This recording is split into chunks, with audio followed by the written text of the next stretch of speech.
الحمد لله نحمده ونستعينه ونستغفره ونؤمن به ونتوكل عليه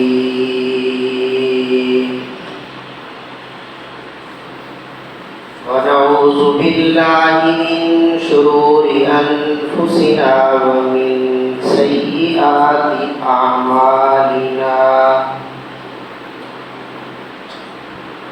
من يهده الله فلا مضل له ومن يضلله فلا هادي له ونشهد أن لا إله إلا الله وحده لا شريك له ونشهد أن سيدنا ومولانا محمدا عبده ورسوله وصلى الله تعالى عليه وعلى آله وأصحابه وبارك وسلم تسليما كثيرا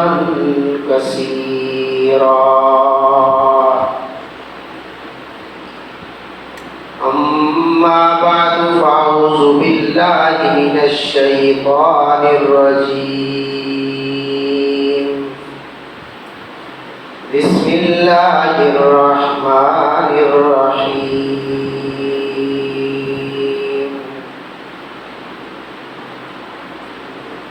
ما آتاكم الرسول فخذوه وما نهاكم عنه فانتهوا وقال الله تبارك وتعالى لقد كان لكم في رسول الله أسوة حسنة وقال رسول الله صلى الله عليه وسلم إذا كانت ليلة النصف من شعبان فقوموا ليلها وصوموا نهارها وقال رسول الله صلى الله عليه وسلم من أحب سنتي فقد أحبني ومن أحبني كان معي في الجنة أو كما قال رسول الله صلى الله عليه وسلم آمنت بالله صدق الله مولانا العظيم وبلغنا رسوله النبي الكريم الأمين ونحن على ذلك لمن الشاهدين والشاكرين والحمد لله رب العالمين اللهم صل على محمد وعلى آل محمد كما صليت على إبراهيم وعلى آل إبراهيم إنك حميد مجيد اللهم بارك على محمد وعلى آل محمد كما باركت على إبراهيم وعلى آل إبراهيم إنك حميد مجيد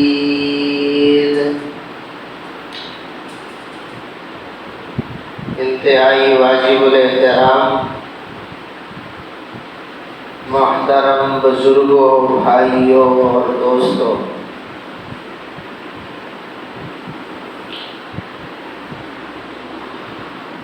اسلامی سال کے اعتبار سے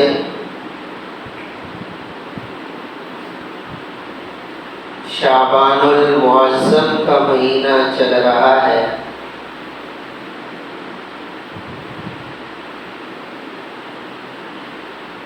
اور یہ رمضان المبارک سے پہلے والا مہینہ ہے۔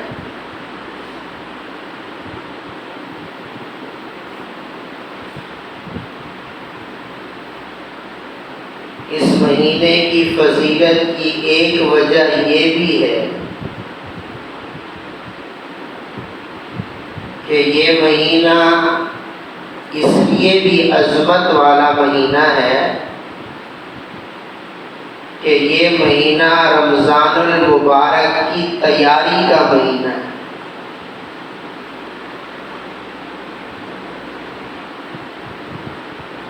اور اس اعتبار سے بھی یہ مہینہ عظمت کا مہینہ ہے کہ اللہ کے نبی صلی اللہ علیہ وسلم نے اس مہینے کو پانے کی اللہ سے دعا فرمائی ہے، اس مہینے میں زندہ رہنے کی اللہ سے دعا فرمائی ہے۔ اس سے پہلے جو رجب کا مہینہ گزرا ہے، جب رجب کا چاند نظر آتا تھا تو اللہ کے نبی یہ دعا کیا کرتے تھے، اللہم بارک لنا فی رجب و شعبان وبلغنا رمضان۔ اے اللہ ہمارے لیے رجب اور شعبان کے مہینے میں برکتیں نازل فرما اور ہماری عمر کو اتنا لمبا کر دے کہ رمضان المبارک کا بابرکت مہینہ ہماری زندگیوں میں آ جائے۔ تو شعبان کا مہینہ برکت کا مہینہ ہے، شعبان کا مہینہ رمضان کی تیاری کا مہینہ ہے۔ شعبان کا مہینہ اس لیے بھی عظمت والا مہینہ ہے کہ رمضان کے علاوہ نبی کریم صلی اللہ علیہ وسلم سب سے زیادہ نفلی روزے اس شعبان کے مہینے میں رکھا کرتے تھے۔ رمضان المبارک کی تیاری اور پریکٹس کے طور پر نبی علیہ السلام اس شعبان کے مہینے میں کثرت سے روزے رکھا کرتے تھے۔ البتہ شعبان کے آخری 2-3 دنوں میں نبی کریم صلی اللہ علیہ وسلم نے روزہ رکھنے سے منع فرمایا ہے۔ اس کی وجہ یہ ہے کہ اوپر سے رمضان کا مہینہ آ جاتا ہے، اب اگر آدمی شعبان کے آخری دنوں میں بھی روزہ رکھے گا تو اس میں کمزوری پیدا ہو جائے گی، جس کی وجہ سے ہو سکتا ہے کہ یہ رمضان کے روزے نہ رکھ سکے، اس سے کمی اور کوتاہی ہو جائے۔ اس لیے نبی کریم صلی اللہ علیہ وسلم نے فرمایا شعبان کی آخری تاریخوں میں 28 کو، 29 کو، 30 کو روزے نہ رکھو، اس سے پہلے شعبان کے مہینے میں نفلی روزے رکھ سکتے ہو۔ اور نبی کریم صلی اللہ علیہ وسلم اس مہینے میں کثرت سے روزے رکھا کرتے ہیں۔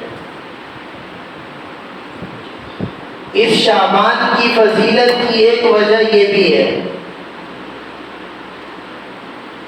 کہ اس مہینے میں اللہ نے ایمان والوں کو ایک رات عطا فرمائی ہے۔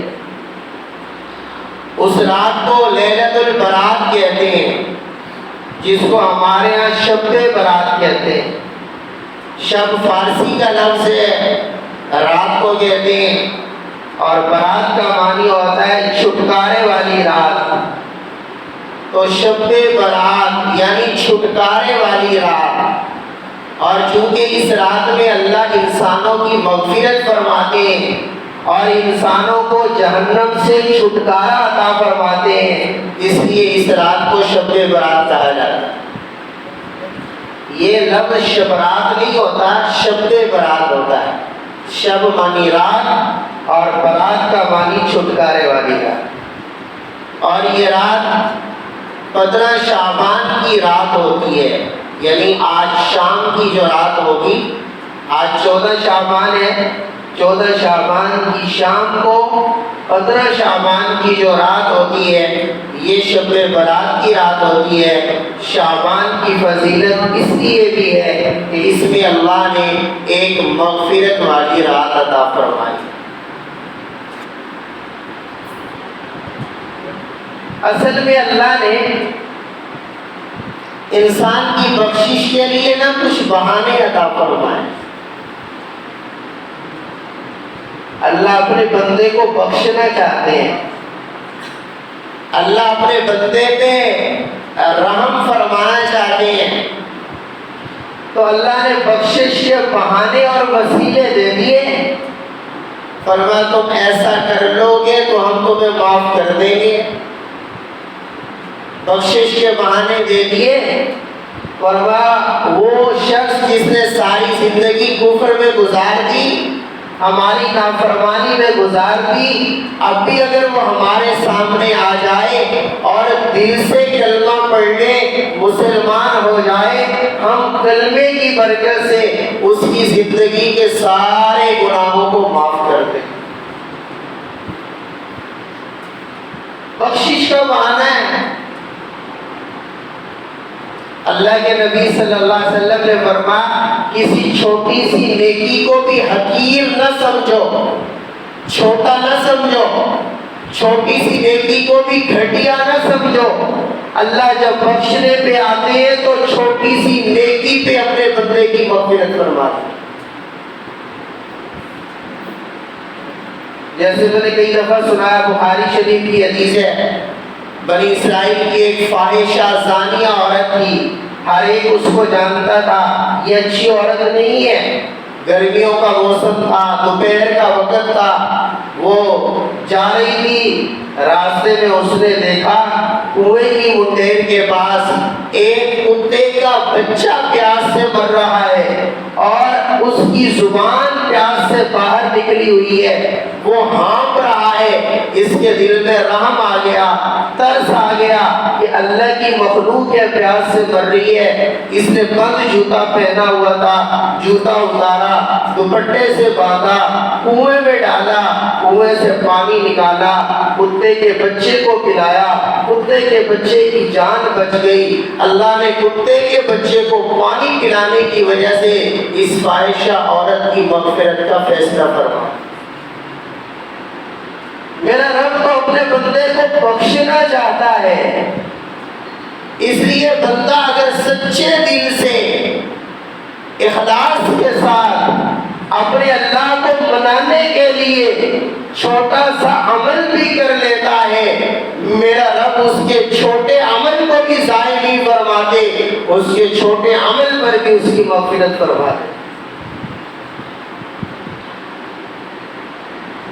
تو یہ جو شب برات کی رات اللہ نے دی ہے، یہ بھی اللہ کی طرف سے بخشش کا ایک بہانہ ہے۔ ویسے تو اللہ کی رحمت اپنے بندے پر ہر وقت متوجہ ہوتی ہے، اور یہی اللہ کی رحمت جو شب برات میں متوجہ ہوتی ہے، یہ روزانہ تہجد کے وقت بھی متوجہ ہوتی ہے۔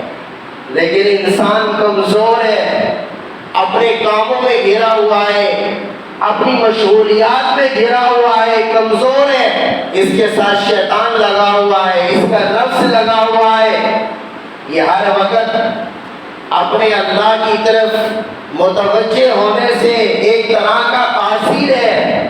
تو اللہ نے ایک رات یہ بھی دے دی، چند راتیں دی ہیں، ان راتوں میں سے ایک رات یہ بھی ہے، چلو اس رات میں میرا بندہ میرے پاس آ جائے، مجھے یاد کر لے، مجھ سے معافی مانگ لے، میں اللہ اپنے بندے کو معاف کر دوں۔ تو یہ شب برات بھی اللہ کی طرف سے بخشش کا ایک بہانہ ہے۔ اب اس شب برات کے بارے میں دنیا میں دو طرح کے نظریات پائے جاتے ہیں۔ کچھ لوگ ایسے ہیں جو اس رات کی فضیلت کا بالکل انکار کر دیتے ہیں، وہ کہتے ہیں اس رات کی کوئی فضیلت ثابت نہیں، یہ رات بھی اور عام راتوں کی طرح ہے، جیسے اور عام راتیں ہیں ویسے یہ رات ہے، اس رات کی کوئی فضیلت ثابت نہیں ہے۔ بعض لوگ دنیا میں ایسے بھی ہیں جو اس رات کی فضیلت کے منکر ہیں، اور بعض لوگ دنیا میں ایسے بھی ہیں جو من گھڑت باتیں بنا کر، من گھڑت عبادات بنا کر، من گھڑت کام اس رات میں داخل کر کے اس رات کو بڑھا چڑھا کر لوگوں کے سامنے پیش کرتے ہیں۔ یہ بھی غلط ہے، یہ دونوں باتیں غلط ہیں۔ جو لوگ اس رات کی فضیلت کے منکر ہیں یہ بھی غلط ہے۔ جو لوگ اس رات کو بڑھا چڑھا کر پیش کرتے ہیں یہ بھی غلط ہے۔ ہمارے دین میں، شریعت میں، احادیث میں جتنی بات ثابت ہے وہ میں آپ کے سامنے عرض کر دیتا ہوں۔ جو لوگ اس رات کی فضیلت کا انکار کرتے ہیں یہ لوگ غلطی پر ہیں۔ اس رات کی فضیلت ثابت ہے۔ اس رات کی فضیلت کے بارے میں جامع ترمذی میں بھی حدیث موجود ہے۔ اس رات کی فضیلت کے بارے میں مشکات میں بھی حدیث موجود ہے۔ اس رات کی فضیلت کے بارے میں سنن ابن ماجہ میں بھی حدیث موجود ہے۔ اس رات کی فضیلت کے بارے میں سنن بیہقی میں بھی حدیث موجود ہے۔ اس رات کی فضیلت کے بارے میں 17 حدیثیں موجود ہیں، 17، اور ان 17 حدیثوں کو نقل کرنے والے 10 صحابہ کرام ہیں۔ 10 صحابہ کرام سے یہ حدیثیں مروی ہیں، اگرچہ ان میں سے بعض حدیثیں سند کے اعتبار سے ضعیف ہیں، لیکن محدثین کا اصول یہ ہے اگر ایک حدیث کی سند ضعیف ہو لیکن جب دوسری حدیث سے اس کی تائید ہو جائے تو وہ حدیث مضبوط ہوتی ہے۔ 17 حدیثیں موجود ہیں، 10 صحابہ ان حدیثوں کو روایت کرتے ہیں، اور ان 17 حدیثوں سے اور ان 10 صحابہ کرام سے اس رات کی فضیلت ثابت ہے۔ اس لیے اس رات کی فضیلت کا انکار کر دینا گویا حدیث کی مخالفت کرنا ہے۔ اس رات کی فضیلت کا انکار کر دینا گویا اللہ کے نبی کی حدیث کا انکار کرنا ہے۔ 10 صحابہ کرام سے اس رات کی فضیلت کے بارے میں احادیث موجود۔ حضرت علی رضی اللہ عنہ سے حدیث موجود ہے۔ حضرت علی رضی اللہ تعالیٰ عنہ فرماتے ہیں قال رسول اللہ صلی اللہ علیہ وسلم، اللہ کے نبی صلی اللہ علیہ وسلم نے فرمایا جب شعبان کی نصف رات ہو، یعنی 15 شعبان کی رات ہو، تو فرمایا 15 شعبان کی رات میں اللہ کی رحمت اپنے بندوں پر متوجہ ہوتی ہے۔ اور عرب میں ایک قبیلہ تھا، اس کا نام تھا بنی کلب۔ یہ جو بنی کلب ایک قبیلہ تھا، عرب میں زیادہ بکریاں ہوتی تھیں، بکریوں کے ریوڑ ہوتے تھے، اونٹ ہوتے تھے، لوگ بکریاں چرایا کرتے تھے۔ عرب کے جتنے قبیلے تھے ان کے پاس بکریاں ہوتی تھیں، لیکن سب سے زیادہ بکریاں بنی کلب کے قبیلے کے پاس ہوتی تھیں۔ نبی کریم صلی اللہ علیہ وسلم نے فرمایا جب شعبان کی نصف رات ہوتی ہے، 15 شعبان کی رات ہوتی ہے، اس رات میں اللہ کی رحمت اپنے بندوں پر متوجہ ہوتی ہے، اور اللہ اس رات میں بنی کلب کی بکریوں کے بالوں سے بھی زیادہ اپنے بندوں کی مغفرت فرماتا۔ اور پھر فرمایا قوموا لیلہا وصوموا نہارہا، چونکہ اس رات میں اللہ کی رحمت متوجہ ہوتی ہے اس لیے فرمایا قوموا لیلہا، جتنی اللہ توفیق دے اس رات میں اپنے رب کی عبادت کر لیا۔ وصوموا نہارہا، اگر اللہ توفیق دے تو اگلے دن یعنی 15 شعبان کا روزہ رکھ لیا کرو۔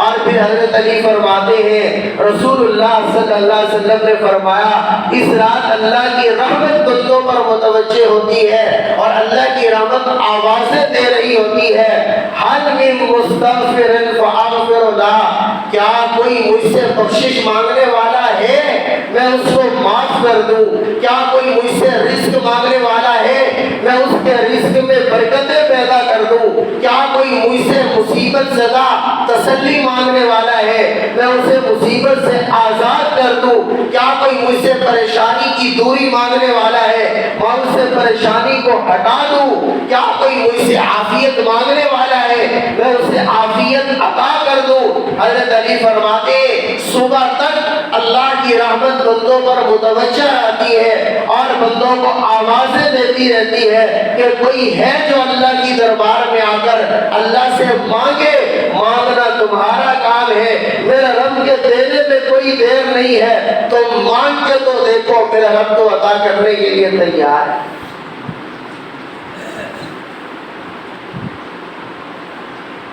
اور یہ حدیث حضرت علی سے نہیں ہے اور صحابہ سے بھی، حضرت عمر بن عاص سے بھی مروی، حضرت عائشہ رضی اللہ تعالیٰ عنہ سے بھی مروی ہے، اور بیہقی اور مشکات کی ایک حدیث میں یہ الفاظ بھی ہیں،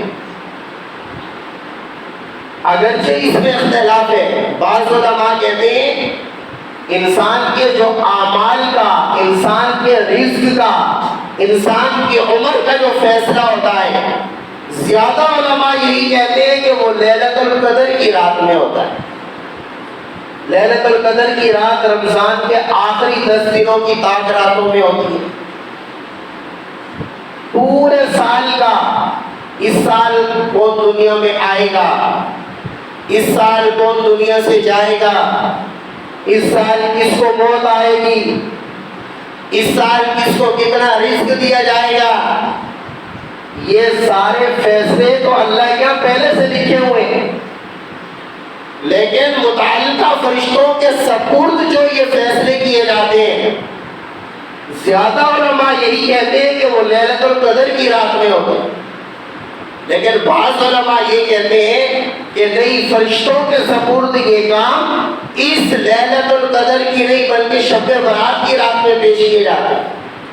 چنانچہ ایک حدیث ایسی بھی موجود ہے جس میں اس کا تذکرہ بھی ہے۔ حضرت عائشہ رضی اللہ تعالیٰ عنہ فرماتی ہے اللہ کے نبی صلی اللہ علیہ وسلم نے فرمایا عائشہ تمہیں معلوم نہیں ہے آج کون سی رات ہے؟ میں نے کہا اللہ کے نبی آپ بتا دیں۔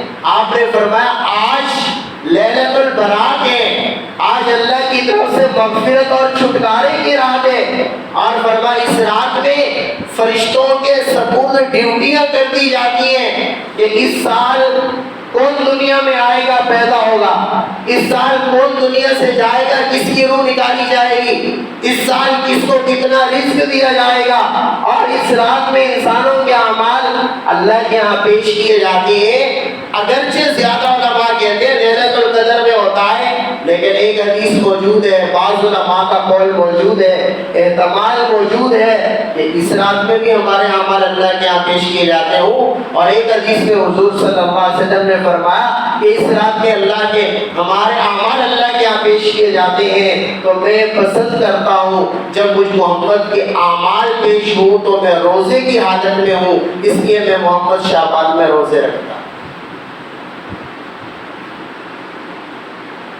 تو اس لیے اس رات کی فضیلت ثابت ہے،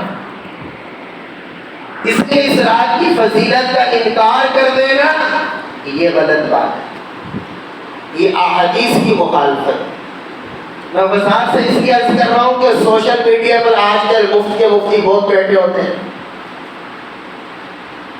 سوشل میڈیا پر ہر کوئی مفت کا مفتی بنا ہوتا ہے، اور میڈیا پر بھی جن کی اپنی شکل دین والی نہیں ہوتی وہ دین سکھانے لوگوں کو آ جاتے ہیں، اور ہمارے لوگ بھی کتنے سادے نہیں، بے وقوف ہیں، جن کی اپنی زندگی دین والی نہیں ہے ان سے دین کی باتیں سیکھتے ہیں۔ دین کی باتیں ان سے تو سیکھو جنہوں نے علم حاصل کیا ہو، جن کی زندگی دین اور علم والی ہو۔ تو اس لیے سمجھے مسئلہ، اس رات کی فضیلت ثابت ہے، جو لوگ اس رات کی فضیلت کا انکار کرتے ہیں وہ غلطی پر ہے، اور کچھ لوگ ایسے ہیں جو بڑھا چڑھا کر اس رات میں بہت سی باتیں ثابت کرتے ہیں۔ یاد رکھیں اس رات کی فضیلت تو ثابت ہے، لیکن اس رات میں کوئی خاص عبادت ثابت نہیں ہے۔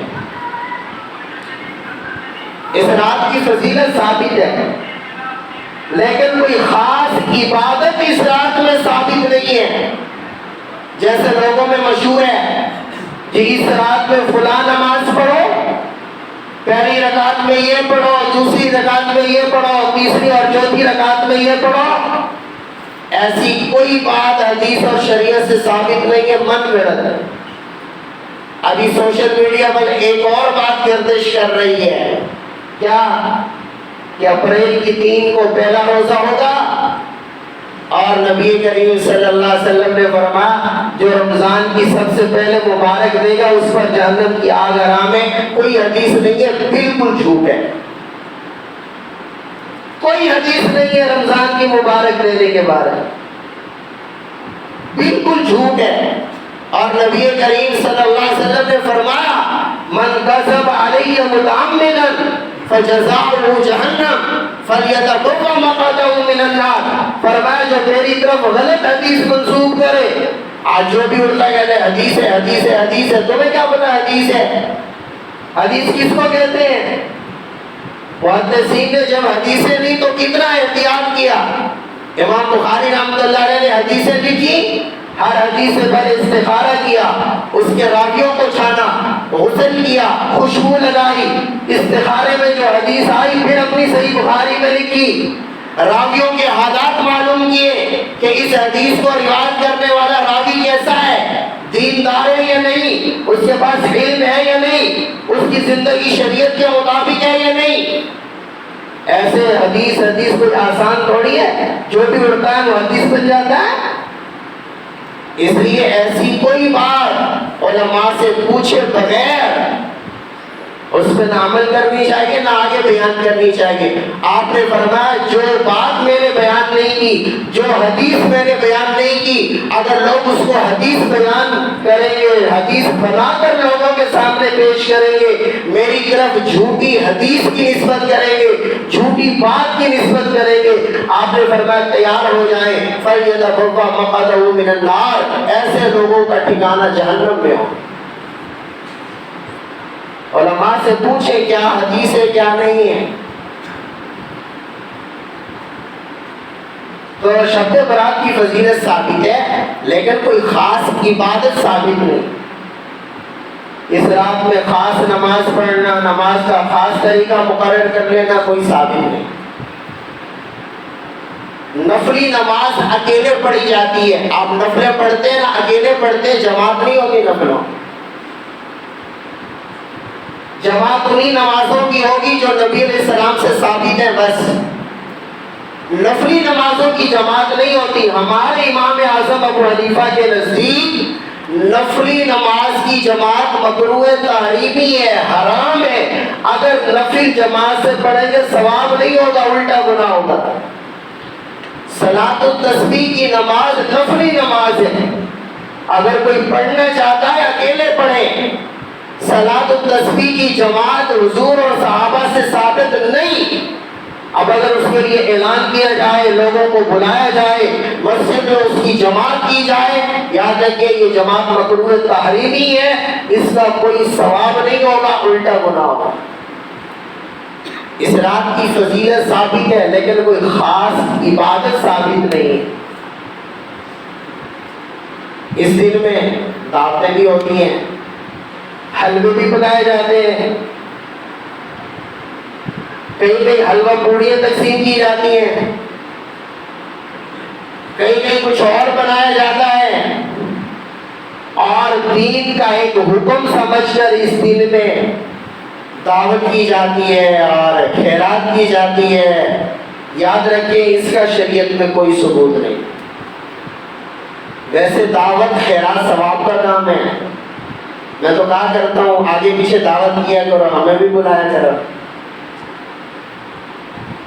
عرض یہ ہے جو دعوتیں سنت ہے وہ لوگ ہم نہیں کرتے، اور جو دعوتیں رسمی ہیں وہ ہم کرتے ہیں. عقیقے کی دعوت سنت ہے، کتنے لوگ عقیقہ کرتے ہیں؟ دعوت خیرات ثواب ہے، صدقہ کرنا ثواب ہے، اثارے ثواب کے لیے خیرات کرنا ثواب ہے.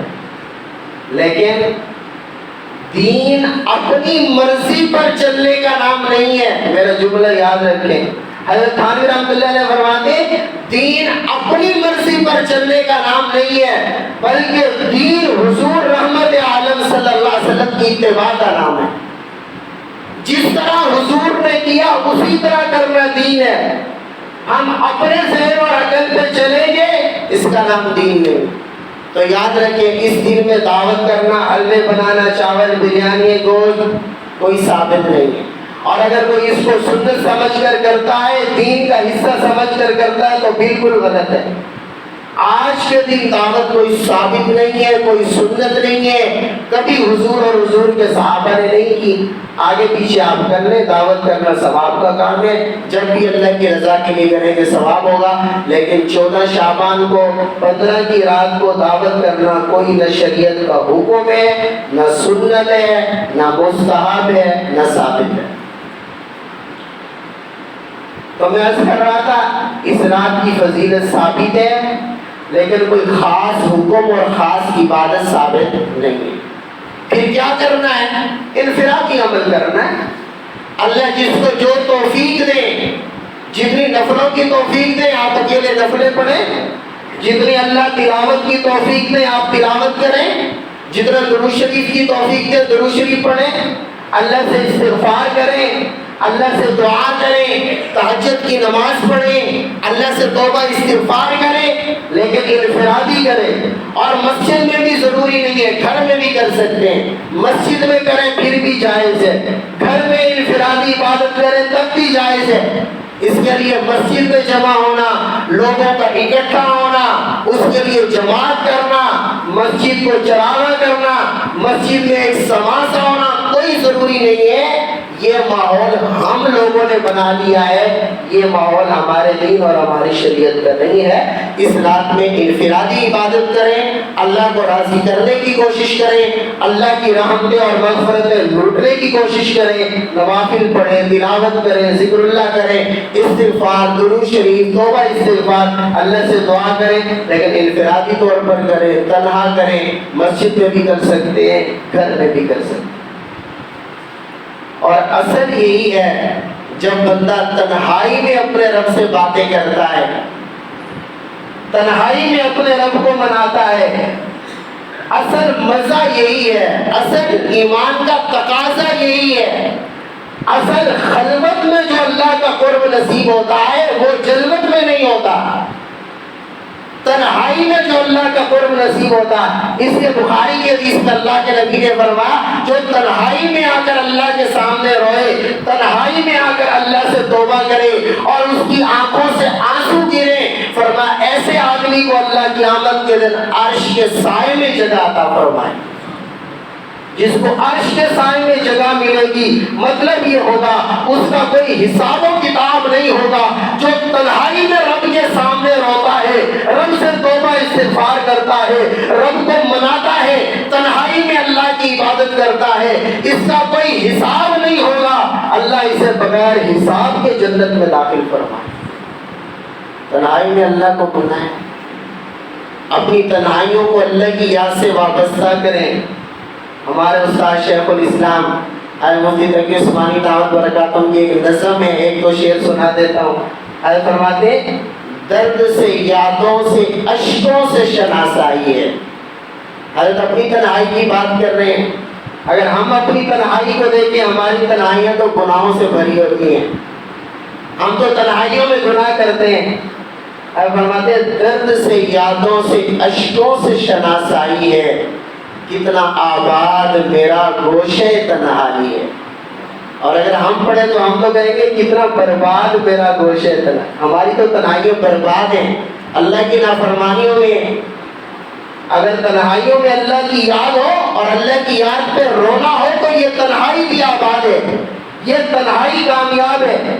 تو درد سے یادوں سے اشکوں سے شناسائی ہے، کتنا آباد میرا گوشے تنہائی ہے. اور ایک شعر حضرت فرماتے ہیں خار تو خار ہے کچھ گل بھی خفا مجھ سے.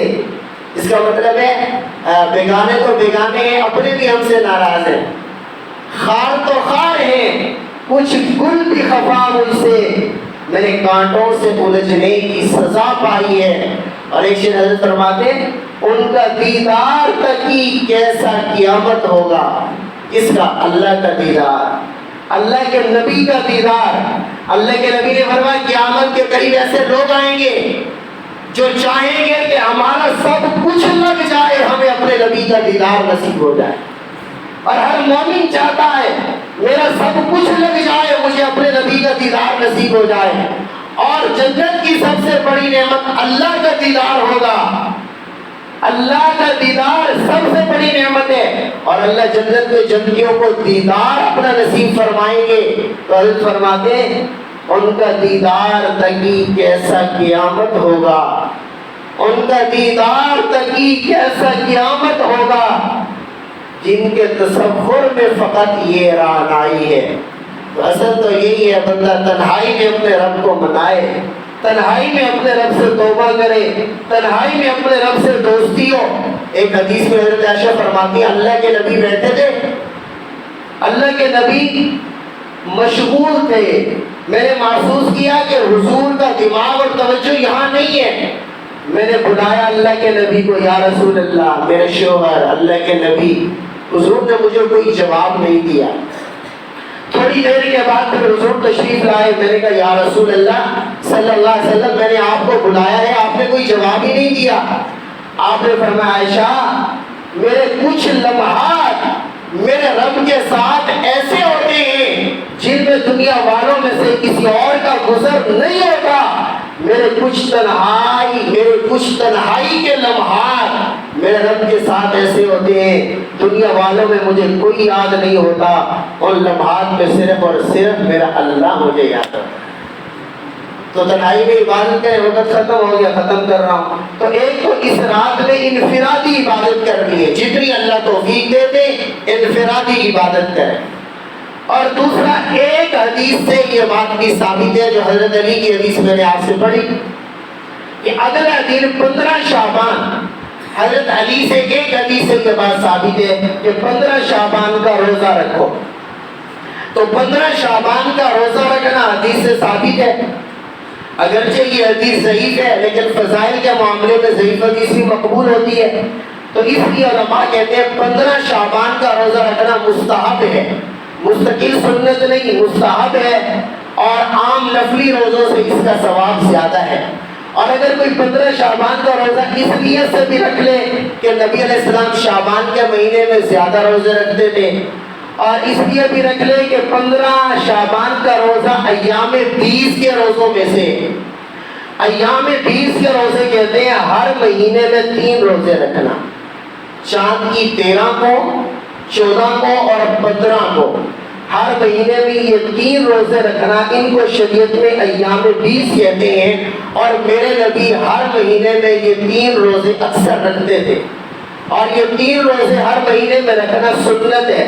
ان کا ثواب کتنا ہے؟ آپ نے فرمایا جو آدمی ہر مہینے میں 13، 14، 15 کو 3 روزے رکھے، اللہ ایک روزے پہ 10 روزوں کا ثواب دیتے ہیں۔ جو مہینے میں 3 روزے رکھے، اللہ 3 روزوں پر پورے مہینے کے روزوں کا ثواب عطا فرماتا ہے۔